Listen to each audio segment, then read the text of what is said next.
ছোট বাচ্চা নিয়ে রান্না করাটা একটু ঝামেলাই মনে হয়, আর আমি সেই ঝামেলাটা একটু কমার জন্য এই তো সব কিছু আগে কেটে কুটে এরকম ধুয়ে পরিষ্কার করে নেই। আর আজকে একটা চাল কুমড়া নিয়ে নিয়েছি, চাল কুমড়ার অর্ধেকটা নিয়ে নিয়েছি ভাজা করব, আর অর্ধেকটা এই যে মাছ দিয়ে রান্না করব। হ্যালো এভরিওয়ান, আসসালামু আলাইকুম। কেমন আছেন সবাই? আশা করছি ভালো আছেন, আমরাও ভালো আছি আলহামদুলিল্লাহ। এখানে তো মাছগুলো ধুয়ে রেখেছিলাম। প্রথমে আমি হলুদ লবণ মাখিয়ে মাছগুলো আগে ভাজতে দিয়ে দিব, কারণ মাছ ভাজাটা আগে বসিয়ে দিয়েছি। আর এই পাশে এখন আমি তরকারির জন্য পেঁয়াজ আর কাঁচামরিচটা তেলের উপর দিয়ে নিয়েছি। তারপরে গুঁড়া মশলা, বাটা মশলা, যা কিছু মাছের তরকারিতে দরকার সব কিছুই দিয়ে এখন আমি মশলাটা কষিয়ে নিচ্ছি। আর এদিকে মাছটা তো এক পাশ হয়ে গিয়েছে, আর এক পাশও উল্টে দিচ্ছি। আর এরকম করে আমি মাছটাকে খুব সুন্দর করে ভেজে নেব। আর এরকম চাল কুমড়া দিয়ে মাছ আমার কাছে খুবই ভালো লাগে, কারণ চাল কুমড়াটা অনেক কচিও ছিল, আর চাল কুমড়া দিয়ে মাছ রান্না করলে খুব মজা হয়। আর এদিকে আমার মশলাটা প্রায় কষানো হয়ে গিয়েছিল। এই যে এদিকে আমি ধুয়ে রাখা সেই চাল কুমড়াটাও দিয়ে দিয়েছি। আর এই চাল কুমড়াটা যখন আমি কাটি তখন আমি আস্ত অবস্থায় মানে চোচাটা ছাড়িয়ে তারপরে কেটে নিয়েছি, ধোয়ার পরে আর একবারও কাটিনি, কারণ আমি আগেই ধুয়ে নিয়েছিলাম, তারপরে আর কাটিনি। পরবর্তীতে যদি ধোয়া হয় তখন দেখা যায় অনেকটা পানি উঠে যায় তরকারিতে। আর যখন আপনি আস্ত অবস্থায় ধুয়ে নেবেন তখন আর কষানোতে বেশি পানি উঠবে না।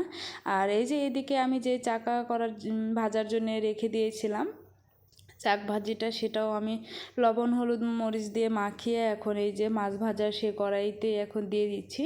মাছ ভাজাটা হয়ে গিয়েছে, নামিয়ে নিয়েছি। তারপরেই তো এগুলো চাক ভাজি করে নেব চাল কুমড়া দিয়ে।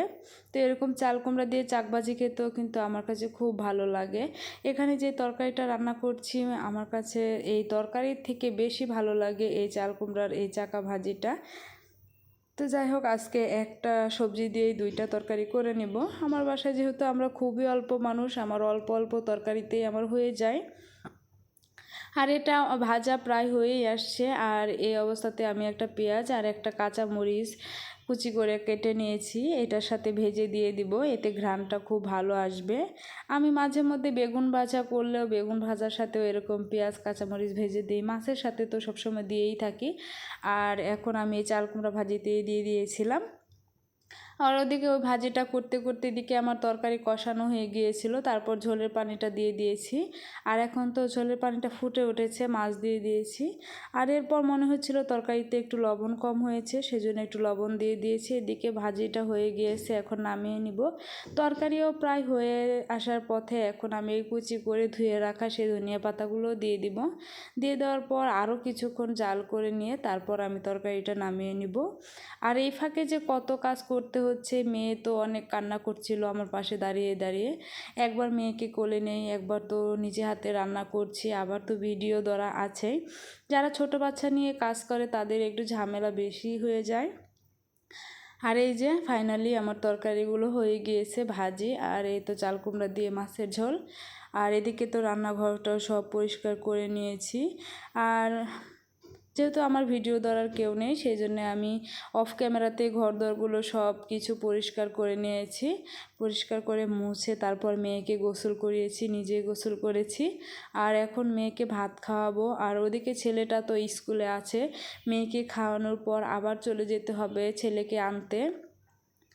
অন্য দিন তো এক এক সময় ওর বাবা যখন লাঞ্চে খাবার খেতে আসে তখন নিয়ে আসে, তো আজকে ওর বাবাও বাসায় আসবে না, আমাকে আবারও যেতে হবে। এদিকে বাহিরে টিপ টিপ করে বৃষ্টিও পড়ছে। আর আমি যেখানে যাব, এই যে আমার মেয়েটা, ওকে আমি বসিয়ে রেখে এসেছি খাটে, আর ও আমার পিছু পিছুই ঘুরতেছে। আর এই যে এদিকে আমি মেয়ের জন্য একটু ভাত নিয়ে আসছি, আর এখন মেয়েকে মাছ দিয়ে ভাত খাইয়ে দিব। আর আমার ছেলে মেয়ে দুইজনই ছোটোবেলা থেকে মাছের জন্য খুবই পাগল। আর ওদের জন্য আমার বেশিরভাগ মাছটাই রান্না করা হয়। মাংসও খায়, কিন্তু মাংস থেকে একটু মাছটাই বেশি খায়। তো মেয়েকে খাইয়ে দাইয়ে এখন চলে যাব ছেলেকে আনতে। ছেলেকে নিয়ে আসার পর মা ছেলে আবার দুজন একসাথে ভাত খাবো। তো আজকের ভিডিওটি এই পর্যন্তই। আল্লাহ হাফেজ, আসসালামু আলাইকুম।